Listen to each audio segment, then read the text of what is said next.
everybody, welcome back to another Big Chungus Reviews, and today we're going to be reviewing the album Kaytraminé. It is the collab album between producer Kaytranada and rapper Aminé.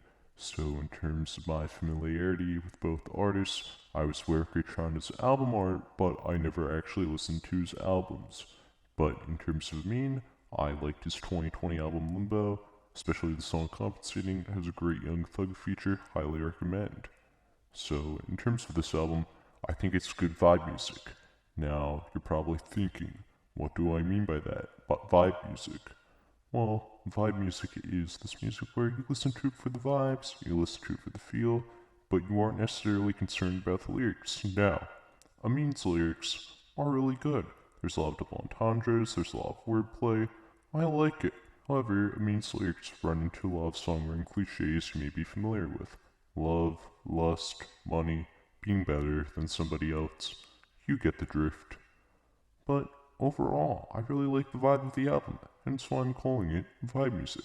So I'm going to go by track and give you my thoughts. Who he is. It has good flow, I like the lyrics, wonderful production, has nice keys and melodies, I like the auto-tune choruses, and a cool delivery from Aminé, which somewhat works for the track. It's okay. Next track, let's talk about. It's a catchy chorus. I really like the chords on the track. I like the descending keys, melodies, and it has a verse from Freddie Gibbs, which goes quite hard. Freddie Gibbs' verse has a harsh delivery which complements the low-key beat. Next track, Forever. It has chop-up Pharrell vocals, who also helps produce the track. Has wonderful synth passages and tropical production. The second half has its instrumental break, which I like.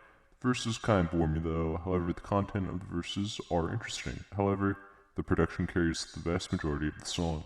Next track, West Side, the beat is really good. It contains production like it would be from a horror movie.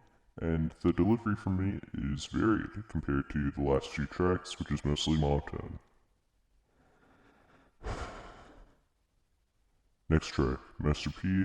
I like the verse melodies. Big Sean's verse is serviceable, gets the job done. It contains production from Aminé, however I don't know what he did on it. I like the piano break at the end. Next song, Rebuke. It is summer vibe music at its best. Wonderful vocals from Aminé, and is more sing-songy than the rest of the tracks, which are more rap-based. Next track, Sosa Up, might be my favorite song on the album. It is more summer vibe music, it is very tropical, and it might contain the most interesting vocal performance from Aminé thus far. My praise for the song could be because I'm nostalgic for songs that sound like this. Kind of sounds like Last Name by Ye, and Aminé has a really good verse. It might actually be my favorite verse on the album, not by Aminé. Like I said before, it's vibe music at its best. The beat's pretty much just two chords, but I like the sound of the chords, which means I like the vibe. Next song, STFU3. Interesting sounds on the beat, really weird out there.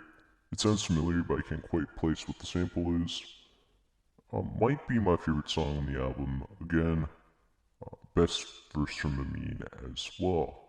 Next song, cool chord progressions, nice synth sounds. I like the rhythm, solid mean verses. Next song, This is my least favorite song on the album. Contains an okay verse from Snoop Dogg. I think it's the most poppy song on the album. It could be because the key's too bright for my taste, but hey. Final song on the album, K&A. Good soul samples, there's a beat switch in the middle, it's decent, and Aminé is good on this track.